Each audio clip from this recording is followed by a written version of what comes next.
তো এখন সময় 8:38 মানে 8:40 বাজতে চললো। এখান থেকে মানে মোটো ব্লগিং সেটআপ থেকে আমি এই ভিডিওটা শুরু করছি। আর আমার সঙ্গে যাচ্ছে এই আমাদের ব্যাটালিয়ান, এরা যাচ্ছে 4 চাকা নিয়ে, আর আমি যাচ্ছি বাইক নিয়ে। এই বাঁকাতে আজকে বেশি লোড দিইনি, একটা শুধু নিয়েছি ট্যাঙ্ক ব্যাগ, আর লাগেজটা দিয়েছি এর ডিকিতে। তো চলো, পিছনে কে বাবু লোক সামনে বসে গিয়েছে, ঠিক আছে চলো, এই না হলে বাবু। তো টাইটেল আর থাম্বনেল দেখে তোমার নিশ্চয়ই আন্দাজ করতে পেরেছে যে আজকে রাইডটা কোথায় হতে চলেছে। কিন্তু এটুকু বলতে পারি, এই লালগঞ্জ সি বিচটা তোমাদের কাছে সত্যিই নতুন। লালগঞ্জ সি বিচে তোমাদেরকে দেখাবো এখানে লালগঞ্জের খরচ কত, সব কিছু তোমাদের সামনে তুলে ধরবো, শুধু ভিডিওটার সঙ্গে থেকো। লালগঞ্জের সমুদ্র সৈকত একটা অফবিট সমুদ্র সৈকত। লালগঞ্জ সমুদ্র সৈকত শহরের কোলাহল থেকে অনেকটাই দূরে আছে, তোমাদেরকে নিয়ে যাবো সেখানটা, ভার্জিন একটা বিচ। তবে আজকে আমি যে রুটটা ফলো করছি সেটা এখান থেকে হটুগঞ্জ, মানে আমার বাড়ি থেকে হটুগঞ্জ 6 কিলোমিটার, হটুগঞ্জ থেকে কাকদ্বীপ 35 কিলোমিটার, কাকদ্বীপ থেকে নামখানা 13 কিলোমিটার, নামখানা থেকে 10 মাইলের বাজার, যেখান থেকে আমরা লালগঞ্জের দিকে চলে যাব, খালিস্তানি বিচ যাকে বলে। তো ওখানটা ডিস্টেন্স হচ্ছে 19 কিলোমিটার, আর ওখান থেকে 19 কিলোমিটার গিয়ে 4 কিলোমিটার গ্রামের ভিতর থেকে যেতে হবে। তো এই হলো রুট।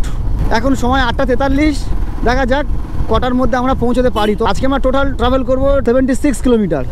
তোমরা যারা আমার ভিডিও আগে দেখেছো কিংবা দেখো তারা নিশ্চয়ই জানো যে আমি সকাল সকাল রাইডটা শুরু করি। যতবার রাইডে বেরিয়েছি সকাল সকাল, মানে একদম সকাল সকাল 6টার সময় কিংবা তার আগে বেরিয়েছি। আজকে বেরিয়েছি 8:40, প্রায় 9টার কাছাকাছি বেরিয়েছি আজকে, অনেক দেরি করে। কেন কি আজকে আমি রাইড করবো 76 কিলোমিটার। আর এই রুটটা আমার খুব চেনা রুট, এটা আমার বাড়ির কাছের রুট, ওই জন্য অনেকটা দেরি করেই বেরোনো। যতবারই যাই ডায়মন্ড হারবার থেকে ফুয়েল আপ করাই, আর এই পাম্পটা যখন থেকে হয়েছে, মানে একতারার কাছে যে পেট্রোল পাম্পটা হয়েছে ওখান থেকে ফুয়েল আপটা করিয়ে নিই। তবে আজকে ফুয়েল আপ করালাম না, কারণ গাড়ি অলরেডি বাঁকা ফুল ট্যাঙ্ক হয়েই আছে। কথা বলতে বলতে চলে এলাম হটুগঞ্জ, আর এখান থেকে আমাকে নিতে হবে টার্ন। লেফটে গঙ্গাসাগর বকখালি আমার বাঁদিকে, আর ডান দিকে চলে যাচ্ছে ডায়মন্ড হারবার কলকাতা। তো এই আমি লেফট নিয়ে নিলাম, মানে আমি উঠে গেলাম NH 12। যারা কলকাতা থেকে আসবে, আমতলা, বেহালা, ডায়মন্ড হারবার থেকে যারা আসবে তাদের মোটামুটি যে যেখান থেকে উস্তি বা সিরাগল যেখান থেকে আসো না কেন, হটুগঞ্জের উপর দিয়েই তাদের যেতে হবে। এখান থেকে লালগঞ্জের দূরত্ব 70 কিলোমিটার, বকখালির দূরত্ব 78 কিলোমিটার। উঠে গেলাম NH 12, আর NH 12-এর ডিস্টেন্স 612 কিলোমিটার, যেটা শুরু হয়েছে বকখালি থেকে। মানে আমি যেখানে যাবো তার 8 কিলোমিটার পর থেকে শুরু হয়েছে, আর শেষ হয়েছে ডালখোলাতে গিয়ে। টোটাল ডিস্টেন্স 612 কিলোমিটার, মোট টোল প্লাজা 9টা। তো আজকে আমি কভার করবো একটা টোল প্লাজা, যেটা নামখানা বা হাতানিয়া দোয়ানিয়া ব্রিজের ঠিক পরেই অবস্থিত। এই NH 12 আগে নাম ছিল NH 34। আর রোড কন্ডিশনে তোমাদেরকে বলবো, এই রোডটা পুরোপুরি 2-ওয়ে রোড, আর রোডে ভালোই ট্রাফিক থাকে সব সময়ের জন্য, আর আশেপাশে বাজারও বসে। তো একটু কেয়ারফুলি রাইডটা করো।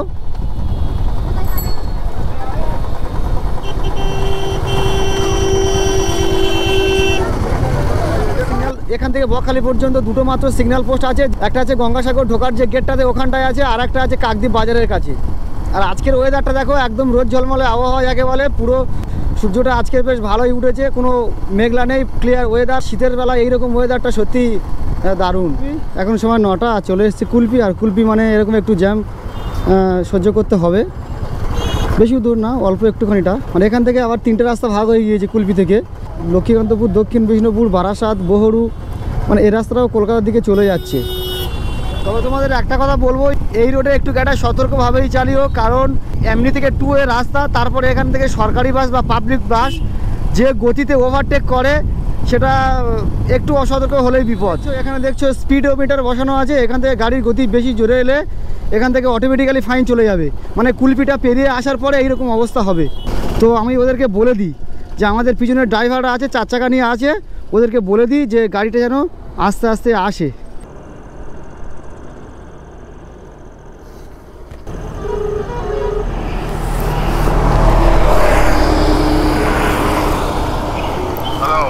বলছি কুলপির সামনে, কুলপিটা পেরিয়ে আসলে, হ্যাঁ ওখানটা থেকে গাড়ি স্পিডে উঠলে মোটামুটি গাড়ি দাঁড় করিয়ে ফাইন করছে, ঠিক আছে? 4 চাকা 5 চাকা সবাই, ঠিক আছে? হ্যাঁ হ্যাঁ।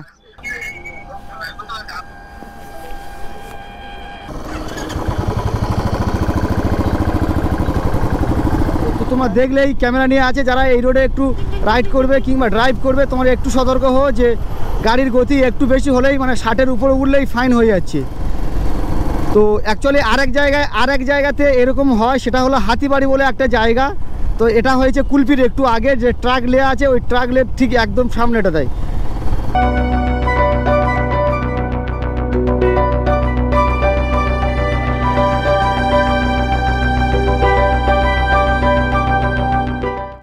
তো আরেক জায়গায় দেখো ট্রাভেলারের গাড়ি ধরে নিয়েছে, কারণ কি এখানটা ওভার স্পিডিং গাড়ি চলছিল। তো এখানে দু জায়গায় টোটাল, এই রোডে দু জায়গায় টোটাল এইরকমই আছে। পুরো আগে কুলপির ওখানটা দাঁড়াতো না, এখন কুলপির ওখানটায় দাঁড়াচ্ছে। আর তোমরা এই রোডে এলে একটু কেয়ারফুলি চালিও, এই দু জায়গাটা সম্ভবত টেপাখালি যে পোল আছে, পোলটা পেরিয়ে আসার একটু পরে চলে এসেছি কাকদ্বীপ মেন টাউনের ঠিক 3.5 কিলোমিটার আগে। আর এখান থেকে গঙ্গাসাগর যাওয়ার রাস্তাটা ভাগ হয়ে গিয়েছে। আমার যে রাইডে এটা চলে যাচ্ছে গঙ্গাসাগর। আর এখানটা তোমাদেরকে বলেছিলাম একটা ট্রাফিক সিগন্যাল আছে, দেখো এই একটা ট্রাফিক সিগন্যাল রেড হয়ে যাচ্ছে, আপাতত এখানে দাঁড়াবো। এখান থেকে 3.5 কিলোমিটার স্ট্রেট গেলে চলে যাবে কাকদ্বীপ মেন টাউন। আর ডান দিকে চলে গেলে 8 ফেরিঘাট। তো এখান থেকে গঙ্গাসাগর যায়, ফেরি পার হওয়া 30 কিলোমিটার পর গঙ্গাসাগর। তো এখন সময় 9:50, আর বাড়ি থেকে 40 কিলোমিটার রাইড করে চলে এসেছি কাকদ্বীপ। সময় লাগলো 1 ঘন্টা 15 মিনিট। এটা আমার ডান দিকে আছে কাকদ্বীপ আদালত, আর বাঁ দিকে আছে কাকদ্বীপের যে বাস ডিপো, এখান থেকে কলকাতা যাওয়ার বাসগুলো ছাড়ে। বকখালি যাওয়ার পথে কাকদ্বীপে একটু যানজট হয়, তবে এখন সেরকম হারে ট্রাফিক নেই। আর তোমাদেরকে বলেছিলাম দুটো ট্রাফিক সিগন্যাল আছে, একটা আছে গঙ্গাসাগর ঢোকার আগে, আর একটা এই। আর আপাতত এখন সিগন্যাল গ্রিন আছে। তো আস্তে আস্তে এগিয়ে যাই। আর এখান থেকে নিতে হবে আমার বাঁদিকে, এখান থেকে বাঁদিকে। এখান থেকে 13 কিলোমিটার চলে গেলে চলে যাবে নামখানা। আর নামখানা থেকে যেতে হবে আরও 19 কিলোমিটার মতো, 10 মাইলের বাজার। কাকদ্বীপের একটা পৌরাণিক কাহিনী আছে কাকদ্বীপ নামকরণ নিয়ে, যেটা তোমাদের অনেকেরই জানা নেই। ভগীরথ গঙ্গাকে নিয়ে আসার সময় এই কাকদ্বীপে রাত্রি যাপন করেছিলেন। তো ভোরের বেলা কাকের ডাকে ভগীরথের ঘুম ভেঙে যায়, ঘুম ভেঙে উঠে দেখে যে সাগরের খুব কাছাকাছি চলে এসছে। তো তখন এই জায়গাটার নাম দেয় কাকদ্বীপ। তারপর ভগীরথ গঙ্গাকে নিয়ে সাগরে ছেড়ে আসে, আর সেই জায়গাটার নাম হয় গঙ্গাসাগর। তো এই হলো ছোট্ট একটা ইতিহাস কাকদ্বীপ সম্বন্ধে, এটা তোমাদের অনেকেরই অজানা ছিল। এইরকম আরও নতুন নতুন ইনফরমেশান পেতে আমার চ্যানেলের সঙ্গে থাকো আর ভিডিওটা দেখতে থাকো। NH-12 রাইড করেছে আপাতত 40 কিলোমিটার। 40 কিলোমিটার রাস্তা নিয়ে কোনো প্রশ্ন নেই, রাস্তা ছিল সুন্দর রাস্তা। যদিও রাস্তাটা 2A সবাই জানো, কিন্তু রাস্তার কন্ডিশন খুবই সুন্দর। কাকদ্বীপ পর্যন্ত ট্রাফিকটা একটু বেশি। কাকদ্বীপের পর থেকে মানে এখান থেকে নামখানা থেকে শুরু করে বকখালি পর্যন্ত ট্রাফিক নেই বললে চলে। এখানে বেশি চলছে টোটো, দেখতে পাচ্ছ এখানকার লোকাল গাড়ি টোটো। বাস কম চলছে, যেটা সরকারি বাস আছে, পাবলিক বাসও আছে, কিন্তু কম। কাকদ্বীপের পর থেকে রাস্তাটা একটু সরু হয়ে গিয়েছে। কাকদ্বীপ পর্যন্ত রাস্তা একটু চওড়া ছিল, তারপর থেকে রাস্তা একটু সরু হয়ে গিয়েছে। তো এই হলো আপডেট। তো ভিডিওর সঙ্গে থেকে সমস্ত ইনফরমেশান তোমাদের সামনে তুলে ধরবো।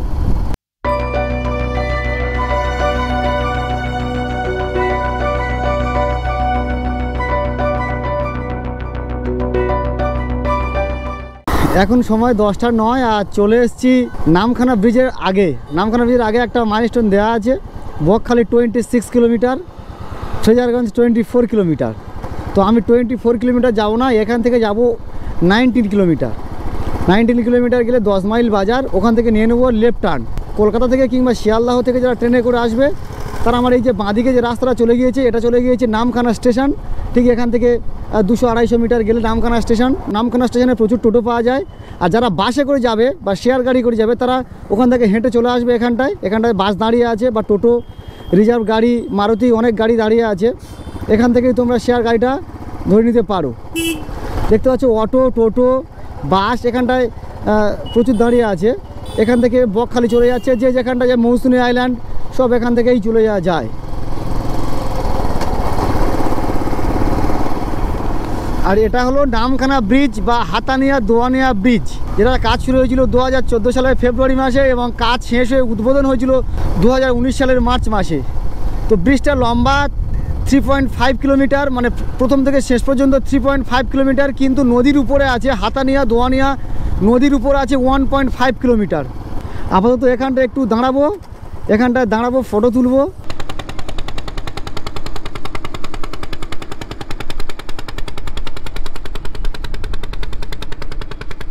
তো এই মুহূর্তে আছি নামখানা ব্রিজ বা হাতানিয়া দোয়ানিয়া ব্রিজের উপর।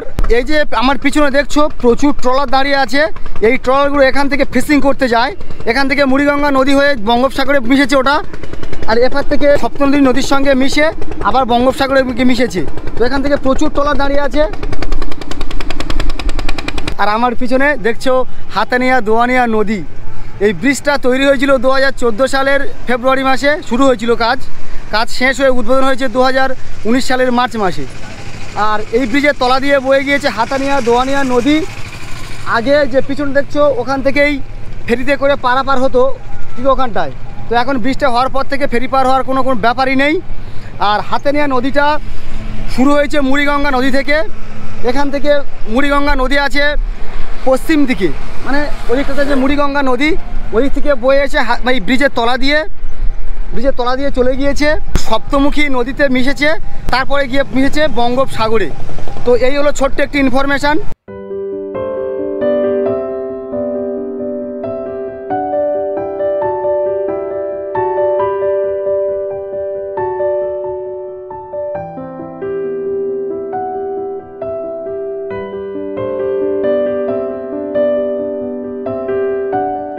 তো এই হাতানিয়া দোয়ানিয়া নদীর সেতুর উপর এসিপিক দাঁড়িয়ে আছে, মানে বেশিক্ষণ দাঁড়াতে দিচ্ছে না, আমাদের বলছে চলে যাও। তো বেশিক্ষণ ওখানে সময় কাটাতে পারলাম না।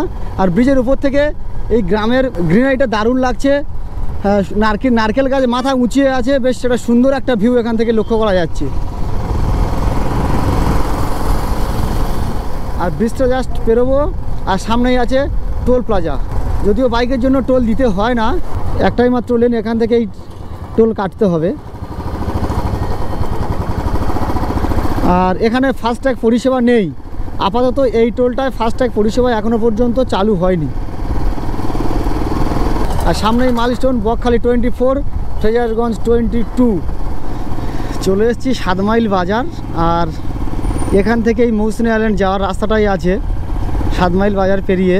তো 7 মাইল বাজার যে পোলটা আছে, পোলের একটু আগে যে ডান দিকের রাস্তা চলে গিয়েছে, ওই রাস্তায় চলে গেলে চলে যায় মৌসুমী আইল্যান্ড। আর এখান থেকে চলে যাব 10 মাইল। এখান থেকে 10 মাইলের দূরত্ব অ্যাপ্রক্স 3.5 কিংবা 4 কিলোমিটারের মতো হবে।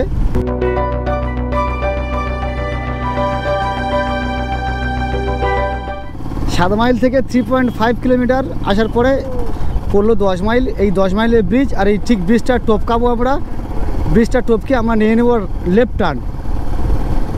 এই বাঁদিকে নিয়ে নিলাম, একটু গলি আছে, মানে ওই গ্রামের ভিতরের রাস্তা, তোমরা দেখলে বুঝতেই পারবে। এখান থেকে লোকালে জিজ্ঞাসা করে নি, দাদা লালগঞ্জ এই রাস্তাটা, পিছের রাস্তা ধরে যাব? আচ্ছা, গুগল লোকেশান কিন্তু দেখাচ্ছে আমার ডান দিকে ঢালাই রাস্তা ধরে। তা কিন্তু আমি সব সময় প্রেফার করি লোকালদের বেশি প্রায়োরিটি দিই এই কারণে, কিন্তু কোন রাস্তাটা ভালো হবে সেটা ওরা বলে দিল। এখান থেকে ডিস্টেন্স দেখাচ্ছে 4.5 কিলোমিটার। তো আমি আমার যে আজকে যে হোমস্টেতে থাকবো, হোমস্টের নামটা ডিরেক্ট বসিয়ে দিয়েছি ওখানটায়, ঘরে বাইরে হোমস্টে। তো এখান থেকে 4.5 কিলোমিটার দেখাচ্ছে।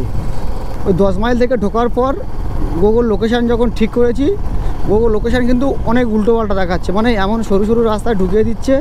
সে রাস্তা দিয়ে হয়তো বাইক যেতে পারবে, কিন্তু পিছনে আছে অধীনের 4 চাকা, ওটা নিয়ে ঢোকা সম্ভব হবে না। দেখতেই পাচ্ছ দুদিকে ধানের ক্ষেত, আর মানুষজন ধান কেটে বাড়িতে নিয়ে যাচ্ছে। তোমাদেরকে বলবো, পিওর গ্রামের সঙ্গে সমুদ্রের ফিলটা নিতে গেলে এই লালগঞ্জে আসতে হবে। আর যদি শহরের সঙ্গে সমুদ্রের ফিল নিতে যাও তাহলে দীঘা পুরী ঘুরতে পারো, কিন্তু গ্রামের সঙ্গে সমুদ্রের ফিলটা নিতে গেলে চলে আসতে হবে এইরকম একটা অফবিট ডেস্টিনেশন লালগঞ্জের দিকে।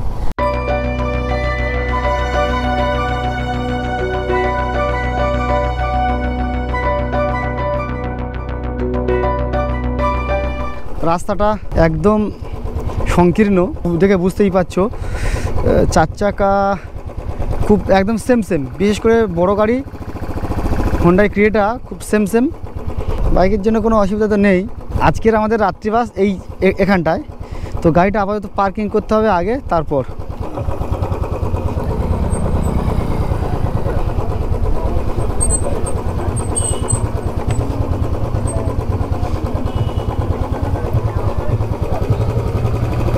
গাড়ি এখানে পার্কিং করে দেবো। তো এদিকটাতে আছে এগুলো কটেজ, এই হলো টেন্ট, আর এই হলো কমন বাথরুম। কটেজে থাকো বা টেন্টে থাকো, কমন বাথরুম কিন্তু ইউজ করতেই হবে। তো আজকে আমাদের থাকার জন্য এইরকম টেন্ট। তো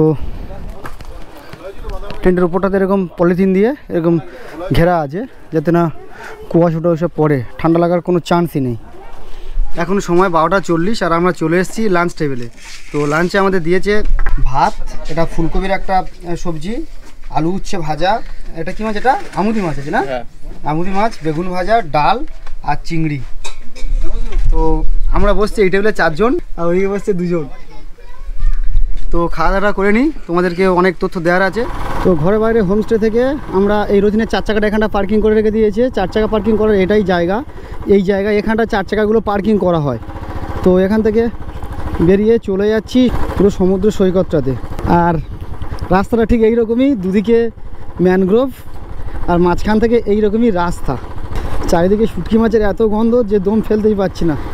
সমুদ্রের চড়াতে বাইক নিয়ে ঘুরছি, সমুদ্রের মাছ এনে এখানটায় শুকায়, তার জন্য এইরকম ব্যবস্থাটা করা। আর লাল কাঁকড়া এখানটা আছে, প্রচুর লাল কাঁকড়া। তো আমি বাইক নিয়ে যাচ্ছি আর লাল কাঁকড়াগুলো সব গর্তে ঢুকে যাচ্ছে। তোমরা হয়তো একটু ভালো করে দেখলে বুঝতে পারবে যেখানে প্রচুর লাল কাঁকড়া। ও প্রচুর লাল কাঁকড়া, প্রচুর প্রচুর। আমার পিছনে এটাই হলো লালগঞ্জের সমুদ্র সৈকত, সাদা বালুর সমুদ্র সৈকত। আর এখানটায় আছে প্রচুর লাল কাঁকড়া, ভার্জিন একটা বীজ, জনমানবহীন বীজ যাকে বলে সেই রকম একটা বীজ, শহরের কোলাহল থেকে অনেকটা দূরে। এই সমুদ্রটা এটা হলো বঙ্গোপসাগর, বিশ্বের বৃহত্তম উপসাগর যাকে বলা হয় বঙ্গোপসাগর, বিস্তীর্ণ অঞ্চল জুড়ে চড়া পড়ে আছে। এখন হাঁটছি সমুদ্র সৈকতে। ট্রাই করতে পারো তোমরা, যারা দীঘা, পুরী কিংবা দুবলাগাদি, মৌসুনি, যাদের সব কিছু ঘোরা হয়ে গিয়েছে তারাই ট্রাই করতে পারো। লালগঞ্জের যে ঘরে বাইরে যে হোমস্টেটা আছে ওখানটা আমরা নিয়েছি ডে প্যাকেজে নিয়েছে 600 টাকা। 600 টাকার মধ্যে কি দিয়েছে, তার মধ্যে ইনক্লুড লাঞ্চ আর সন্ধ্যাবেলার স্ন্যাক্স নিয়েছে 600 টাকা। লাঞ্চে তোমরা দেখলেই যে লাঞ্চে কি দিয়েছিল, লাঞ্চ মোটামুটি ঠিকই ছিল, চিংড়ি দিয়েছিল, চিংড়ি না থাকলেও অল্টারনেট হিসেবে পমপ্লেট মাছ থাকে। সন্ধ্যাবেলা স্ন্যাক্স আছে মুড়ি, চানাচুর আর ভেজ পকোড়া। তো এই হলো ব্যাপার। তো আমরা এখন এখান থেকে বেরিয়ে যাব, কোথায় যাব তোমাদের সেটা ডিটেলসে জানাবো, শুধু ভিডিওটার সঙ্গে থেকো। এখান থেকে মানে লালগঞ্জের সমুদ্র সৈকত থেকে আমি এই ব্লগটা আমি এখানে শেষ করছি। এরপরে তোমাদের সঙ্গে দেখা হবে ঠিক পরের ব্লগে, এখান থেকে কোথায় যাচ্ছি। তো এখান থেকে কোথায় যাব সেটা তোমাদেরকে জানতে হলে ভিডিওটার সঙ্গে থেকো। তোমাদের সঙ্গে দেখা হচ্ছে ঠিক পরের ব্লগে।